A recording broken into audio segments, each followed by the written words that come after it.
Welcome back. Welcome back, Kate. It's your turn for a holiday. So, I mean, it's kind of a holiday, kind of not a holiday. We're going to call it a holiday. Happy Leap Year Day. Happy Leap Day. Leap Day. Is it Leap Day? Leap Day. We're going to say Leap Day. Happy Leap Day. It's a leap year. You know, February just gets an extra one.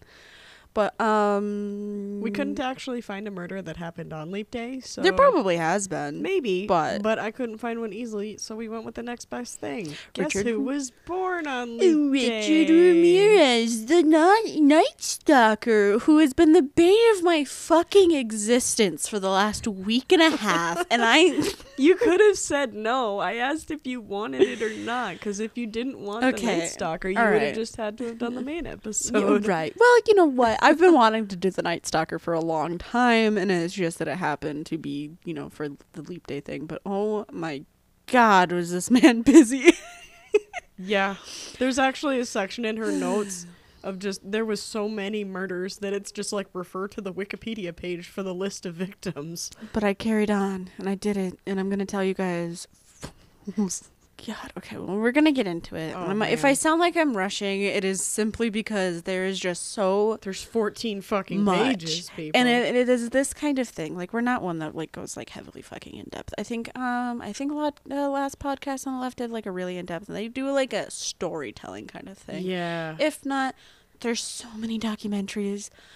If you want more, like, of the police side of, like, the story, which is still very interesting. I didn't really get a whole lot into, like, the police stuff and everything like that in this. Okay. Netflix has a good one, I think. It's, like, the first thing that you see when you look up Night Stalker.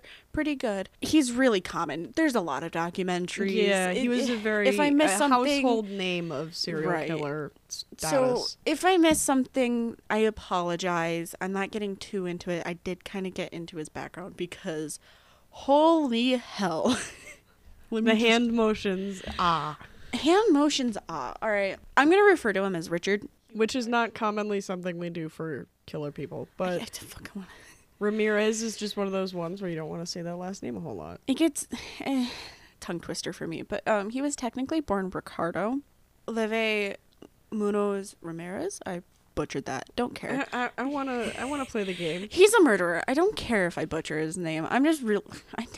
I was good in Spanish of writing Spanish. Pronouncing Spanish is not, because I can't roll my R's. Ricardo Leva Munoz Ramirez. Yeah, it's close. The Nye. So yeah, he was born obviously 1960 February 29th in El Paso, Texas, to Julian and Mercedes Benz. No. He was the youngest of 5 children. I couldn't really get in any of the names other than his older sister Ruth. Couldn't find any of the names of the other siblings. I don't think they really just wanted anything to, like, be associated with these. I wouldn't. I don't blame him. Was really bad, and I didn't look this up, but his father, Julian, used to be a former Mexican national, and I don't know if that is just... their military or police, but I'm assuming it might have been along that lines, because when he was in America he was a police officer. It might have been like a kind of like a National Guard military police maybe. Kind of equivalent, possibly. And then later he became a laborer on building the railway from Topeka and, like, Santa Fe. Topeka railway, like, building that and everything like that. So his father kind of became an alcoholic after that. Okay. And he would abuse the fuck out of his wife and kids. That seems to happen way too often. Right. And then Richard seemed to be, like, the center point, because I think he was the only boy, if I remember correctly. Don't quote me on that. As she previously stated, if you want someone that goes more in depth, there are more podcasts available. It's just However, this is a slightly more condensed podcast. Mm-hmm. We're trying to get you the meat and potatoes of the story because we are a Midwest podcast. So because of this abuse and everything like that, and Richard was just trying to find a way to cope with it, at the age of 10, he started drinking alcohol and smoking pot. 10? 10. And then it was kind of at this point that he was like, okay, I don't really want to hang around my family. I'm going to go hang around cousins and everything like that. And later on, like after everything kind of happened, a psychiatrist named Michael Stone, he said that Richard was a made psychopath, not a born one. And it is something that happened to him is what made him be the way he was. Basically, you'll understand. I just wanted to slip this in here so that you can kind of understand. Keep that in the back of my mind. Right. Okay. Right. It's an important part of like everything, because once you hear everything, you really understand. Like, fuck, like this dude was kind of onto something. Okay, so you're right. That's why you're going so in depth in the background too. Yeah. Okay, that makes a lot more sense, because normally that's not something that we hugely do. Right. This just, it explains a lot. It was also like during this time that he was diagnosed with the schizoid personality disorder. So it was it like a full-on schizophrenia, or was it just... I'm not entirely too sure on that. I think it was just, he was a paranoid person. He was very paranoid. And I think that was just that time's way of describing that for them. Because, like, obviously, they had a lot of different names for different mental things that we now have. Mental health is an ever-changing, mystical, magical dragon. Right. So... yeah, obviously, since he was abused by his father, before the age of 6, he was knocked unconscious and almost died on multiple occasions. Oof. No wonder he started doing shit it was at 10. Believed that this caused his temporal lobe epilepsy and his aggression towards just him being naturally more aggressive. Okay, and I'm pretty sure the temporal lobe is like the front of your head, so... He took a lot of whiplash damage, probably got thrown against a wall a lot or something like that. Yeah, and then it also made him, like, hypersexual. And, like, you see that a lot in people that have been, like, sexually abused or and just... brain damage. Yeah, so a lot of that. So, like, that kind of... They were, like... There was physical things that caused what he did down the line. So he could have... If he had been raised any different, he could have been a totally different person. Oh, yeah. So, at the age of 12, he was kind of taken under the wing of his cousin, Mike. Mike is something fucking else. So, he was a decorated Green Beret. And he, during the Vietnam War, while he was over there, was a serial killer and a fucking rapist.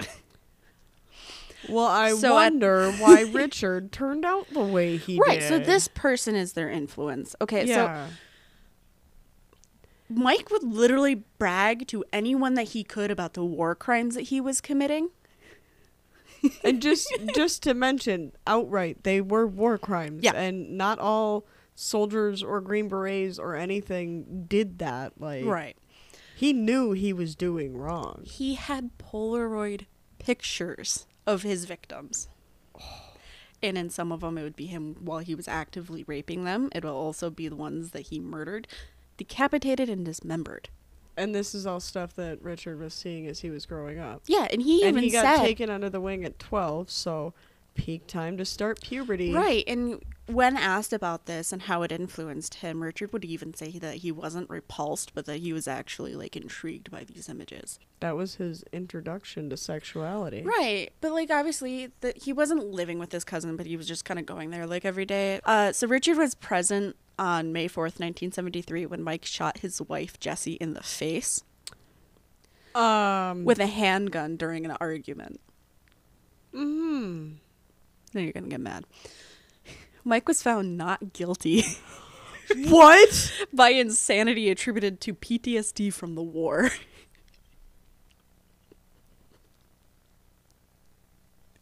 You're right. I am mad. Yeah. I'm going to leave that gap in there, too. But you're right. I understand, like, how, with the PTSD, like, if I didn't tell you about the whole, like, serial killer thing, and that he was, like, bragging about war crimes and all that kind of stuff, you would have been like, oh, like, that could have been a man that had, like, a PTSD breakdown and, like, thought that it was, you know, something in the war. No. He just had an argument, and he was just like, fuck this bitch. So then it was kind of after that incident that Richard then moved in with his older sister, Ruth, and her husband, Roberto. From one bad influence to another bad influence. He got to see, just from that first bad influence, he got to see the result of murder via photograph, the result of rape via photograph, and the direct incident of murder. And he witnessed it with his own eyes. You're gonna get real pissed. So he went from one bad influence to another. Roberto was a obsessive peeking Tom and would constantly be like looking into women's windows, and he would bring Richard with him. His entire family. His entire family. All the men in his life that were influential on him have been very bad. So he had an abusive father. He had a cousin that like murdered and raped and killed people. Mm-hmm. And then he had a uncle or brother-in-law who liked to watch women while they changed and everything like that at night and would bring them with. So he, like, you can see... And every single bit of this came together to create this being. So it's not a surprise when Richard's sexual fantasies started to, like, have graphic violence, forced bondage, murder, mutilation, and rape. Like, obviously, like, it's not a fucking surprise when this is the It's what he was raised around. It was the only male influence that he had in his life. So... while working at a Holiday Inn in high school, he was only in the 9th grade at this point. He obviously had access to a master key where this is allegedly because no charges were actually filed against him for this. He allegedly molested 2 children in an elevator. However, this one he was technically charged for. He attempted to rape a woman in her room, but was stopped by the victim's husband, and the husband like beat the fuck out of him. Deservedly. Yeah. But charges were dropped when the couple refused to return to Texas to testify against him, so he technically got away with that. Because they didn't even want to go back. Yeah. They didn't even want to face him. So then at that point, Richard dropped out of school in the 9th grade, and then in 1982, when he was 22, he moved to California where he became severely addicted to cocaine. So you have cocaine in his system that he's addicted to. At one point, what decade in the timeline is this? What years in the timeline is this where he became severely addicted to cocaine? So if it's 82. It was in the 80s. Everybody was addicted to cocaine. Right. In the 80s. So he has cocaine in his system. He has these really bad sexual fantasies and everything like that. He has these influences. He doesn't know his right in his mind, like this is what's right, this is what's accepted, this is what's normal, is so fucking wrong. It's so skewed from reality. That and it's all because of that temporal lobe damage. So or a lot because of it. Yeah. So now we're finally to the murders. So you can kind of see how he got from point A to point B. Because this is all he fucking knew. So the first killing. And this one technically wasn't linked to Richard until 2009 for DNA evidence. So April 10th, 1984, Richard murdered May Lung, a 9-year-old girl, in the basement of his apartment building in the Tenderloin. What an interesting district name. Tenderloin district? Tenderloin district of San Francisco. May was with her 8-year-old brother looking for a lost dollar bill when Richard approached her and was just like, hey, come look in the basement with me for this dollar bill. And she followed him. Wow. Because she's like 8. She doesn't... Stranger danger. Right. Stranger danger didn't really fucking exist. Like, even though they had all these serial killers in like the 70s and like 80s, it was like just kind of then when it was like, maybe I should make sure my kids aren't talking to strangers. Maybe that's a good idea. Yeah. So she followed him to the basement, and then Richard then beat, strangled, and raped May before stabbing her to death with a switchblade. Brutal. And then he hung her partially nude body by a pipe with her blouse and just left. And they didn't figure out that it was Richard, even though he lived in that apartment building until 2009. Okay, see, the thing is, this is one of those ones where I know Night Stalker's a big name. I know him by name. I don't know a whole lot about his MO and stuff like that.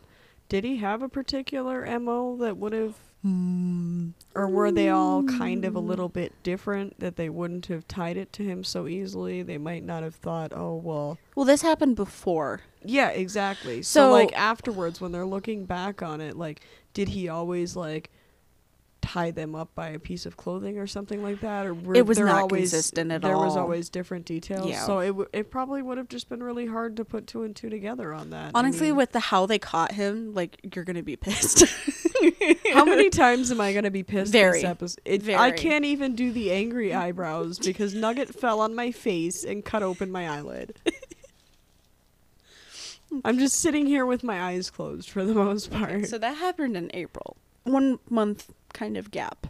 Okay. He kind of took month gaps a lot. And I'm thinking this is when he, like, was sober for a little bit and didn't have any cocaine in his system. Okay.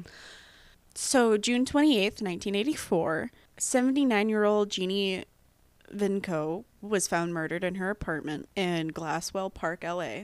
Okay. She'd been stabbed repeatedly in the head, neck, and chest while she was asleep. Her throat had been slashed so deeply that her head was nearly decapitated. Damn.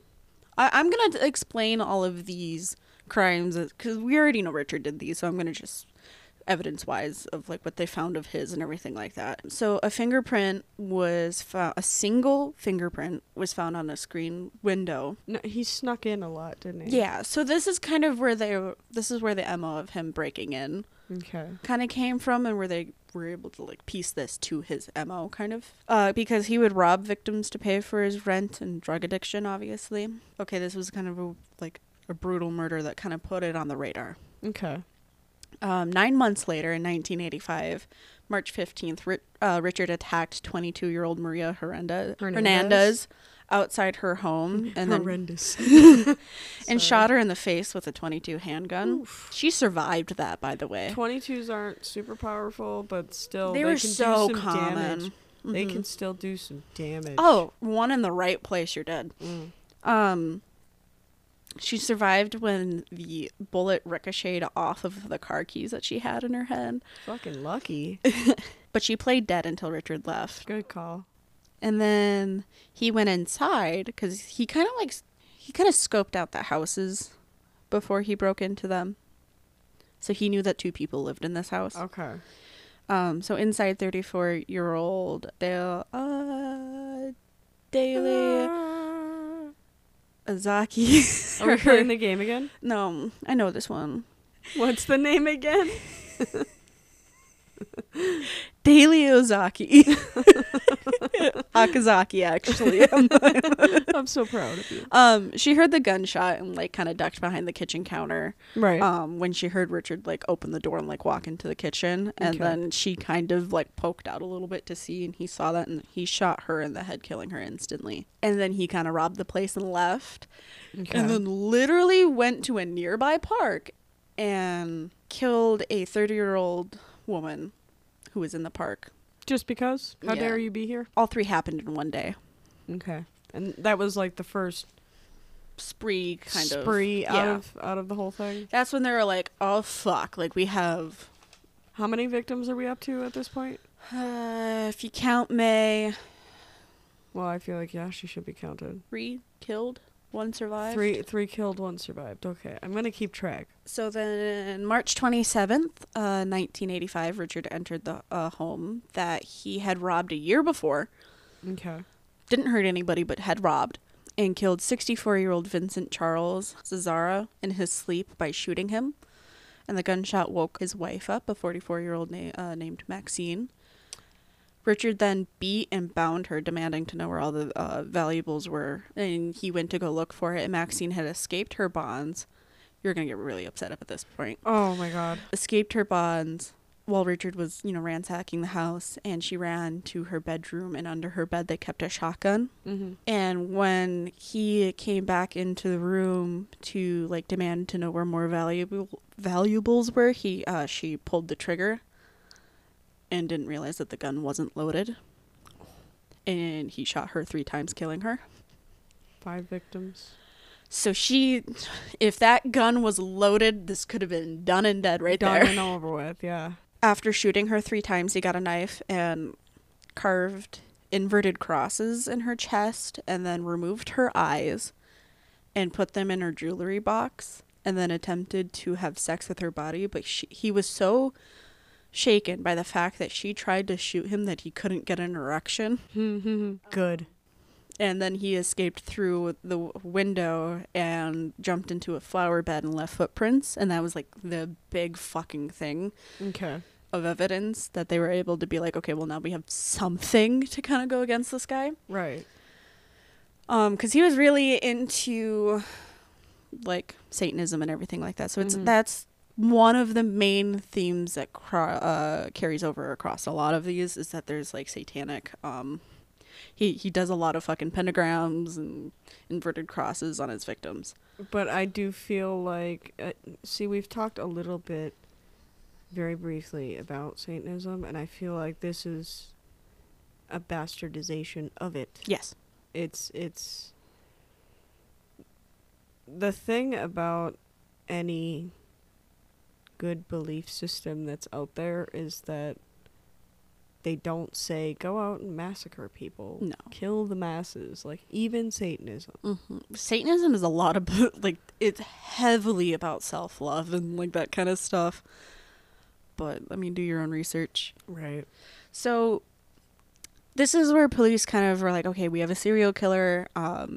They were able to connect footprints that were found at, like, other crime scenes to this one. They're like, okay, so this is the same guy. They matched the bullet casings, found out they were fired from like the same gun.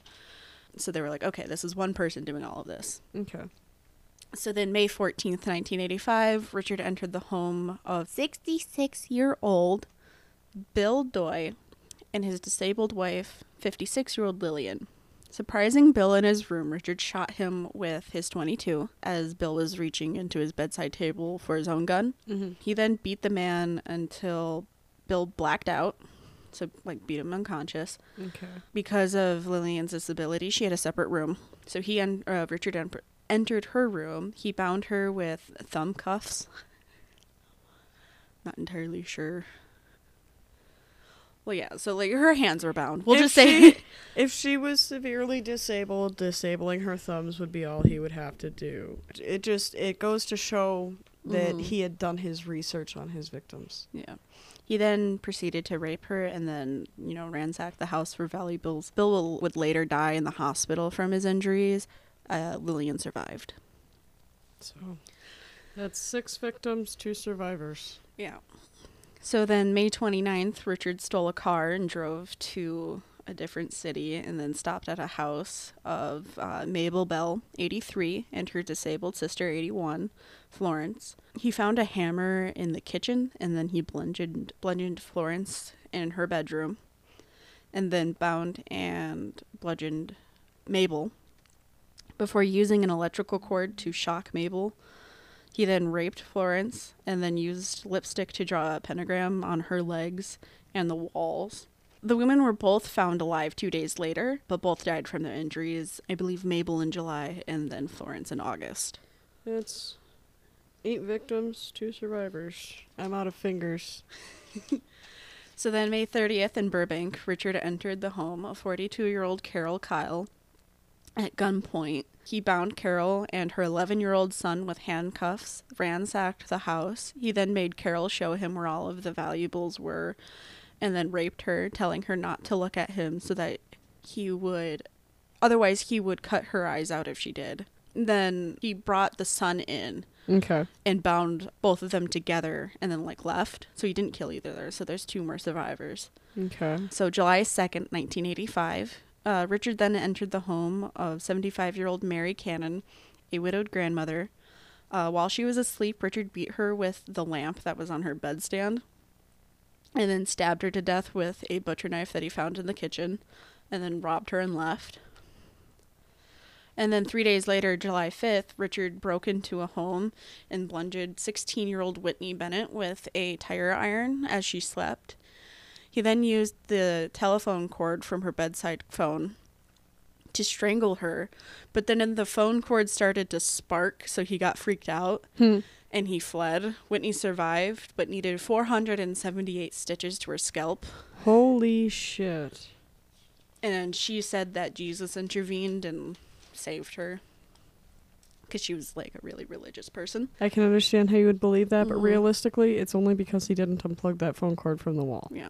So then, July 7th, Richard burglarized the house of 60-year-old Joyce Nelson while she was asleep on her living room couch. He beat her to death and then killed her by stomping on her face repeatedly. It sounds like a shitty way to die. Dude, so fucking bad. Also, it just shows that he like was so like coked out that he couldn't find a weapon to use. He then moved on to, I think, just down the street, the home of Sophie Pickman, who was 63, where he robbed, beat, raped her at gunpoint. But if he had the gun, like, why did he stomp? It could be a noise thing. It could be maybe he's getting a sexual satisfaction out of feeling it under his boot. Maybe, but Sophie survived. And then July 20th, Richard bought a machete, stole a car, and then ended up in the home of 66-year-old Leah and 68-year-old Maxine Needing. He burst into the sleeping couple's room and then hacked both of them with the machete. Oof. Then shot them both in the head. He mutilated the bodies with a machete, then robbed the house. And then later that day, Richard then drove to LA, broke into the home of the Kovanath family. He then shot 32-year-old Chainarong in the head. Can I see? We'll play the game. It does look like Chainarong. Chainarong. If we're mispronouncing that, I'm so sorry. Your thumb was pointing at the word some kid. He shot her in the head repeatedly, he shot her in the head, then repeatedly raped her. And then he beat 32-year-old some kid and bound the couple's 8-year-old. Then pulled some kid around to where all the valuables were. Okay. I'm assuming, I don't know, it didn't say whether or not they survived or died, so I'm assuming they died, because they were pretty consistent on saying who died or who lived. Okay. So then August 6th, 1985, Richard drove to Northridge and broke into the home of 30-year-old Chris Peterson and his wife Virginia, who was 27. He went into the bedroom, scared Virginia, then shot her in the face with a .25 caliber handgun. He shot Chris in the neck when he attempted to flee. Chris fought back and dodged 2 more shots. Damn. The couple both survived their injuries, which getting shot in the neck with a .25 was like, damn. So then August 8th, Richard entered the home of Sakina Abouath, 27, and her husband, 31-year-old Ellis. Entering the bedroom, Richard instantly killed Ellis by shooting him in the head. And then he forced Sakina to show him where all the valuables were in the house before raping her.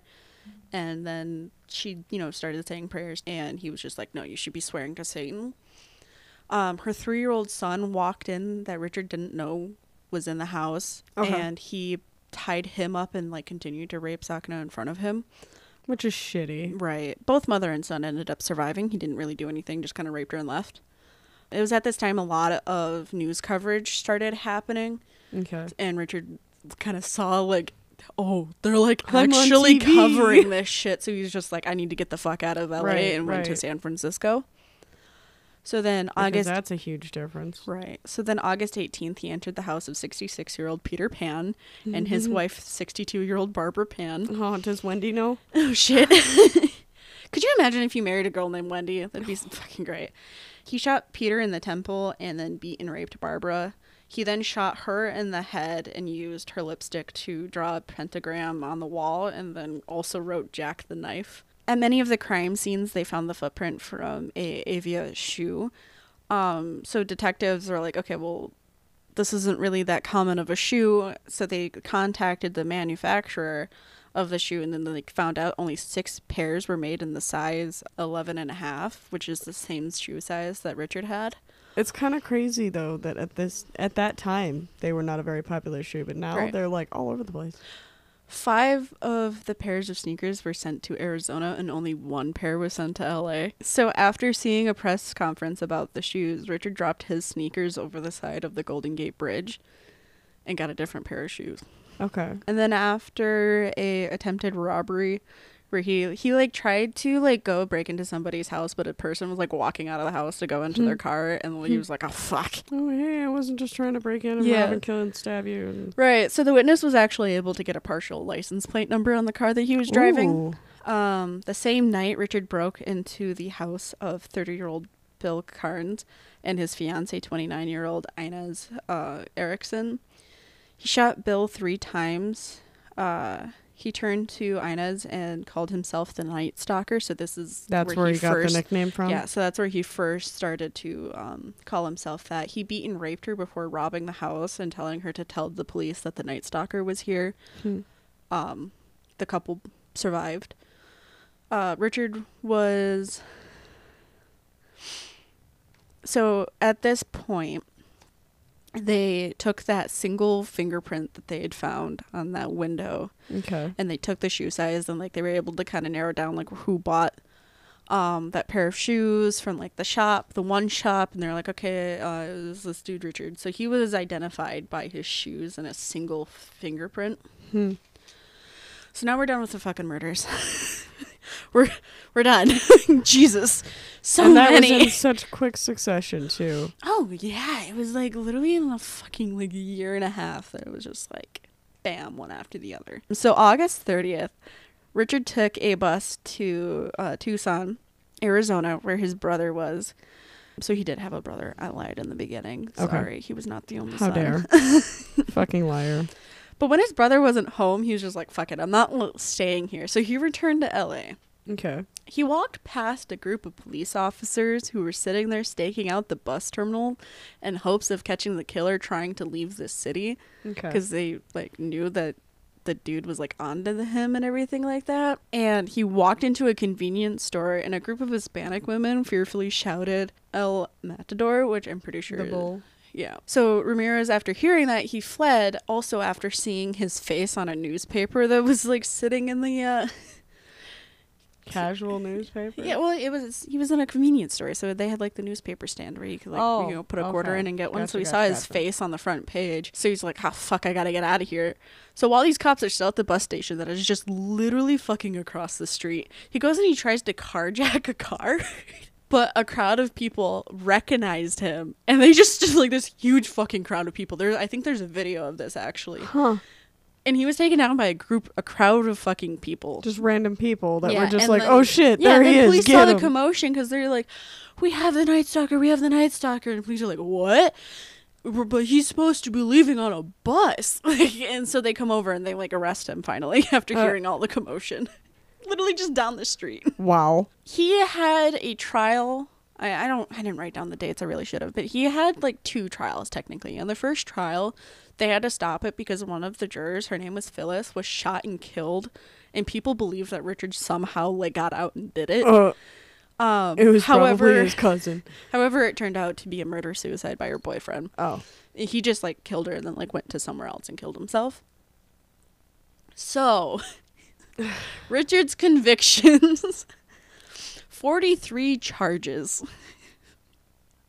13 counts of murder, Okay. 5 counts of attempted murder, Okay. 11 sexual assaults, Yep. 14 burglaries. Mm-hmm. And then in 1989, he was sentenced to death in California's gas chamber. You want to know what this fucker said to this?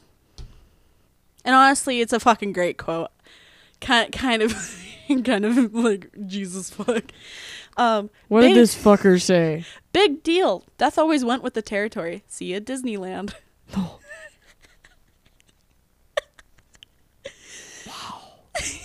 It's kind of fucking like, it's bad. It's bad. I don't know like, how I want to feel about that. But it's like, goddamn, if you're gonna have some like words about getting the death penalty, honestly, just being like, I kind of figured it would have happened. I think he was shocked that he was able to get away with this for so long, and that he was able to do that. Honestly, probably. With how many fucking people pulled a gun on him, and he was just quicker to the trigger, like, he probably was like, I'm kind of surprised that it took the cops getting me for me to like I just technically die. That first one where she pulled the trigger and it just clicked, like, I feel so bad about how she had to feel in that moment. If it had been loaded, it would have ended there 100%. Oh yeah, this fucker got married while in prison. Of course he did. For some stupid fucking reason, there's people out there that are like, ooh, this person kills people. I want to bang them. So this is what happened. She wrote in, and he was just like, you're kind of cute. Let's get married. So in 1996, they got married. And she stated that she would kill herself if Richard was actually executed. And then something kind of happened and they got divorced. And then in 2013, before his death, because he died in 2013. Did he get executed or did he die of oldness? He didn't get executed, sadly. But before his death, he was engaged to a 23-year-old. Of course he was. Who was a writer. And I feel like she might have just been kind of like trying to get a book. She was trying to get a book out of it, yeah. But Richard Ramirez died in 2013 on June 7th from complications from secondary to B-cell lymphoma. So cancer. But he also had hep C. So it was just kind of... Cancer and needles. Yep. Yep. I mean, I'm glad that he had a lot of people survive, but at the same time, like, Jesus fuck, was that a spree. Jesus fuck, indeed. And you know what? I think this is one of the times where there was actually a lot of good police work with going after that shoe, because if they didn't go after that shoe, they probably would not have gotten him. Oh, right. And I think the only reason and from him trying to rape that woman in Texas at that Holiday Inn, that was like the only reason why they had his fingerprints, that they were able to get off that screen. Like, good on them for thinking to dust for fingerprints on the fucking window The fingerprint gave them an identity, but because he didn't have a record, they needed to figure out who owned the shoe to be able to confirm. Because he was in the system because of the fact that he tried, and they just dropped charges just because, like, when it came to the trial phase. But did they fingerprint him before that? Because if they had he his fingerprints on record, why didn't they know from the get-go? Because it was in Texas and everything was happening in California. Ah, that makes sense. So once they had the name from the dude that bought the shoes, they were, like, calling around from where he was to, like, figure out. Okay. So, I mean... It's the 80s. I don't think they had that huge database yet. Okay. Because I don't think that happened until closer to the 90s when they had that big database of, like, everything is in one system, essentially. I think we were talking about this in a previous episode about how nowadays it is more to be a mass shooting than it is to be a serial killer. Yes, you have more of spree killers than serial killers because they get caught too fast. And I'm not saying... It's not a bad thing, but it's just like you're not going to hear of serial killers really anymore. I think they're a thing of the past. And because you're just going to have the spree killers. It's harder to get away with that initial thing. I don't know how else to phrase it. And I think the only serial killers that we're going to have that come out are going to be the ones where they finally catch a person that was, like, doing this stuff in, like, the 80s and early 90s and, like, even the early 2000s. Because I think once you hit, like, 2013 and up, like, you don't really hear about them. Not as commonly. I mean, and I mean, maybe they just aren't getting caught. Maybe they're getting caught and that's why it's just stopping at single murders and type of thing. I'm not sure. That's why, like, now the crime that I feel like is going to be this generation's quote-unquote serial killers, because, like, obviously in the 70s, 80s, and 60s you had, like, serial killers running rampant. It's sex crimes and sex trafficking and, like, murders through that, and I think that's going to be the kind of thing that we hear about a lot, like, you know, the whole fucking Epstein thing. Right. That's fucking crazy. I'm not touching that for a hot minute, but... So, that was, you know, Richard Ramirez. Yeah. Happy Leap Day. Yeah. So we will see you guys on Monday for our next regularly scheduled episode. I don't think we've got a holiday between then and now. Nope. I think our next one is St. Patrick's Day. I believe so. Let's pull out the spreadsheet. Spreadsheet. Color-coded spreadsheet. It's beautiful. Don't take this away from me. It's beautiful. I'm not taking it away from you, but I do think... Yeah, so we're going to have a couple of... We're going to have, it looks like two regular episodes, and then for St. Patrick's this year, we're doing the murder of Rachel Hurley. And then I think that's our last holiday episode for a while, isn't it? We've got the murder of Rachel Hurley, and then we've got Easter Sunday at the end of the month. April Fool's is the only one for April, and then West Memphis 3 for Cinco de Mayo, and then we've got the summer off. Episodes back to back, because Easter's on March 31st and April 1st is the next day. Yeah. So that's gonna be fun. Yeah, it I wonder won't be how many, too bad. I wonder how many jobs are gonna pull an April Fool's prank. Like, oh, you don't get this day off because of Easter. April Fools. Like, God, I'd be I'm so not sure, pissed. but we'll see you guys for our Monday episode. Ooh. Bye. Bye.